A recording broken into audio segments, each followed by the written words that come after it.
que é colunista aqui do Portal Brasil 247 também, integrante da coordenação executiva da BJD, Associação Brasileira de Juristas pela Democracia, teve hoje com o Fachin, junto com diversas outras entidades, para entregar uma carta para o ministro, presidente do TSE, protestando, né, fazendo um gesto de repúdio aos ataques do Bolsonaro ao sistema eleitoral. Tânia, bem-vinda ao Boa Noite 247. Boa noite, tudo bem?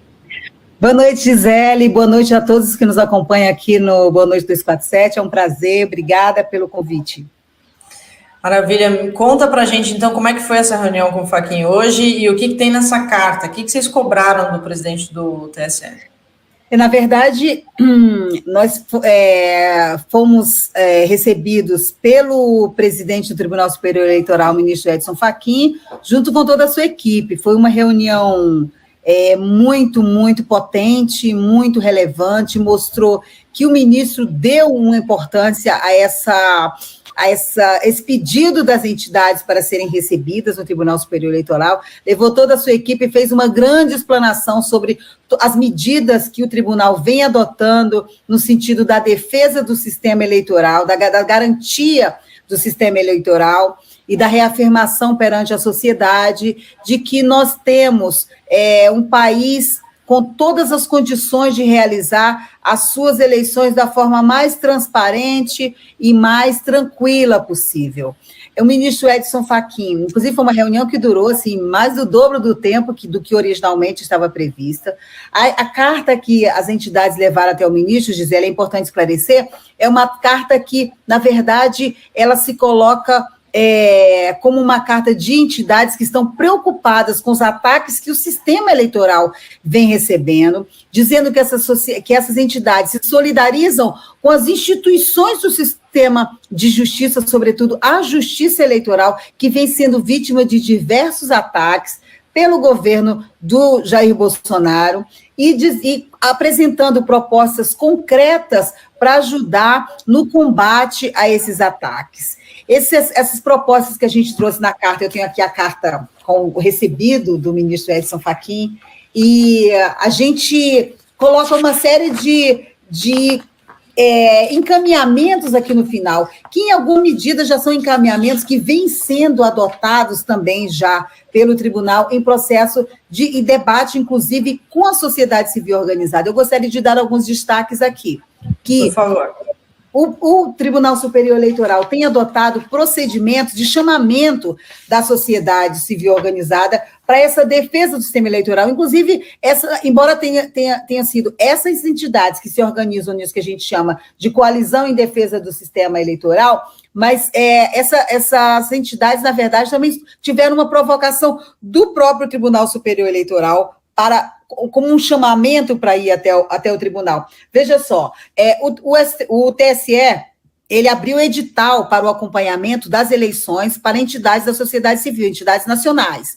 Está organizando agora como será o chamamento das entidades internacionais. Mas para a data das eleições, existe o edital, que é o edital número 1 de 2022, que o Tribunal Superior Eleitoral abriu para o acompanhamento, isso no período eleitoral, na data das eleições, de entidades que tenham sua organização em todo o território nacional. E, concomitante a isso, o tribunal criou o Observatório de Transparência das Eleições, que é uma portaria do tribunal de setembro do ano passado, ainda do ministro Barroso, que é a portaria número 578, e hoje, durante a reunião em que estivemos com o ministro Edson Fachin, recebemos formalmente o convite por meio de formulário para sermos entidades participantes desse observatório. Portanto, entidades que estão formalmente convocadas pelo Tribunal Superior Eleitoral para fazer parte do Observatório das Eleições pela sociedade civil.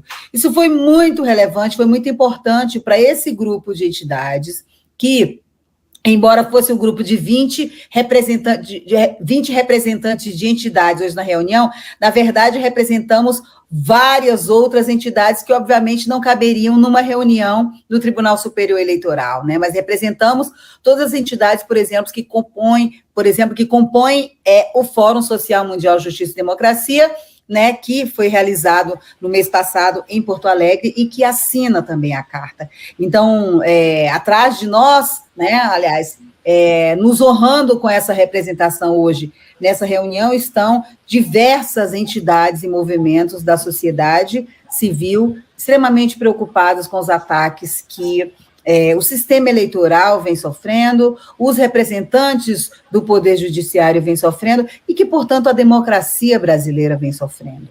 Uhum. Tem diversas entidades jurídicas, né?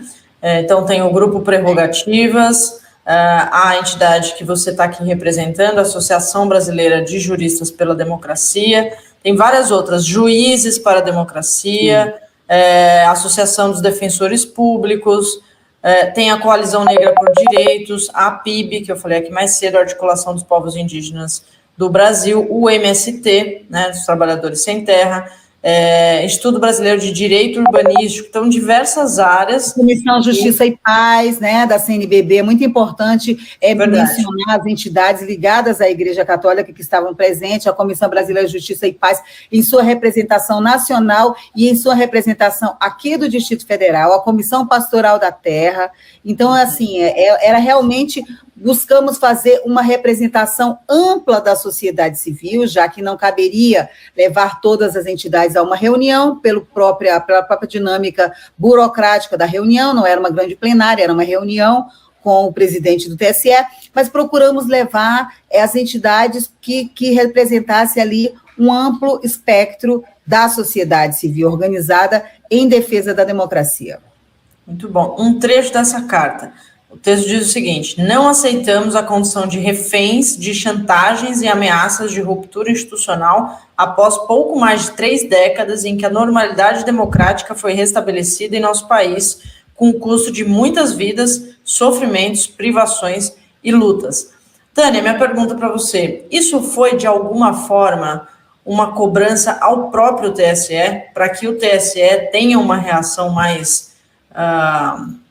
clara, mais contundente contra essas ameaças? Também é uma cobrança, mas eu acho que nesse momento é mais uma reafirmação de que as instituições brasileiras estão sob ataque e a gente precisa, como sociedade civil, estar ao lado das instituições brasileiras contra esses ataques, que são, ao fim, um ataque contra a democracia. É claro que, do ponto de vista, essas entidades todas têm muito acúmulo de luta e também senso crítico em relação ao papel que foi desempenhado pelo próprio Poder Judiciário nos acontecimentos das últimas décadas no Brasil, e que, obviamente, também contribuíram para o atual estado de coisas. Houve muita relativização em diversos momentos, e houve, inclusive, uma atuação do próprio, eu diria, das instituições do sistema de justiça, não só o Poder Judiciário, portanto, que contribuíram para esse atual estado de coisas.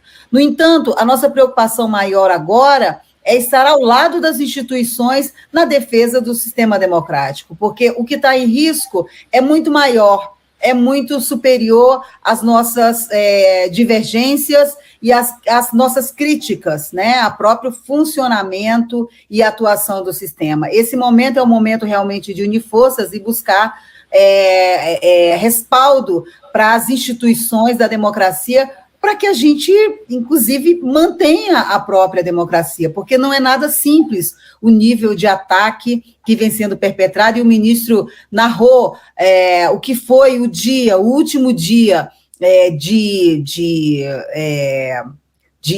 funcionamento ali para fechamento dos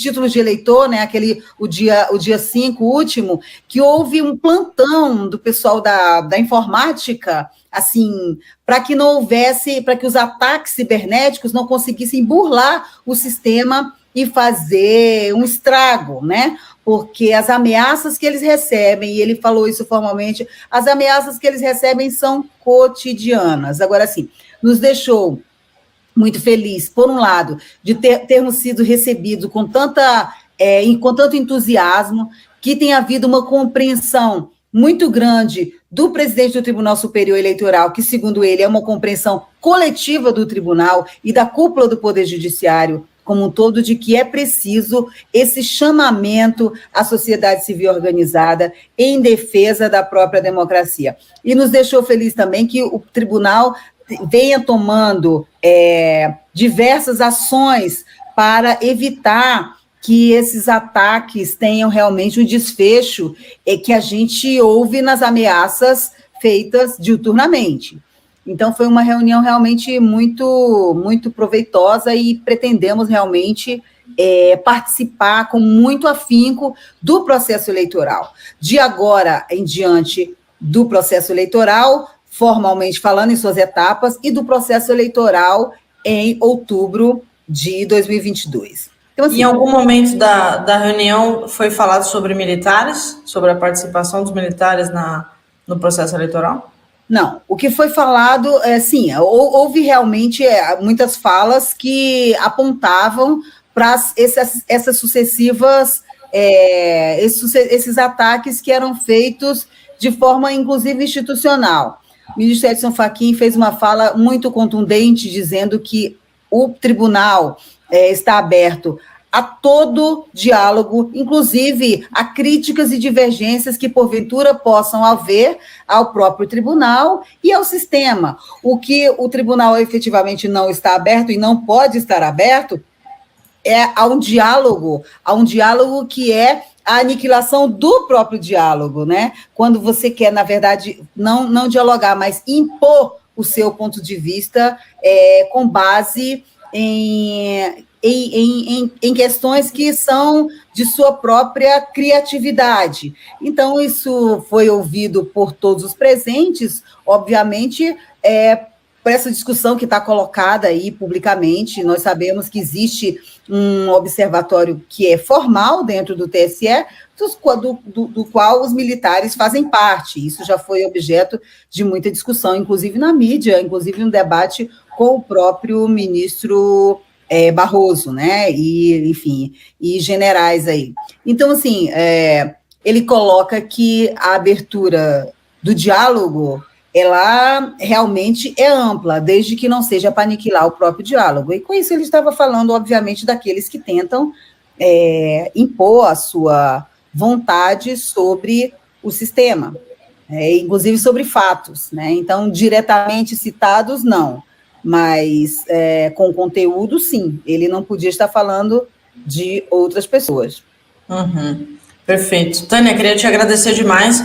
O Américo só pergunta aqui, OAB e ABI estavam? Pelo menos nessa lista aqui, não. Né? Não sei se elas estão nessas não, OAB e ABI não estavam, mas nada que impede que estejam no futuro. Veja, nós começamos esse diálogo, essa discussão, com um grupo de entidades desse chamado mundo jurídico mesmo. Nós acabamos de sair de um fórum que criamos, que fizemos lá em Porto Alegre e tal. Então, foi uma discussão ainda num grupo menor de entidades, que foi se ampliando para movimentos. Então, e como conseguimos essa primeira agenda com o presidente do Tribunal Superior Eleitoral, resolvemos realizar a agenda, escrever a carta e colocar aqui. Não seguir a ABI, assim como a OAB, serão chamadas para essa discussão, certamente serão chamadas, assim como diversas entidades que estejam na disposição de fazer essa defesa da democracia. Elas são entidades, enfim, importantes da sociedade e, obviamente, serão chamadas.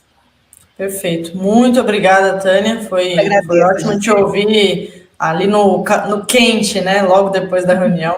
Então, foi muito importante ter essas informações. Obrigada. Obrigada. Boa noite, gente. Beijo, tchau. Boa noite. Tchau. Gente...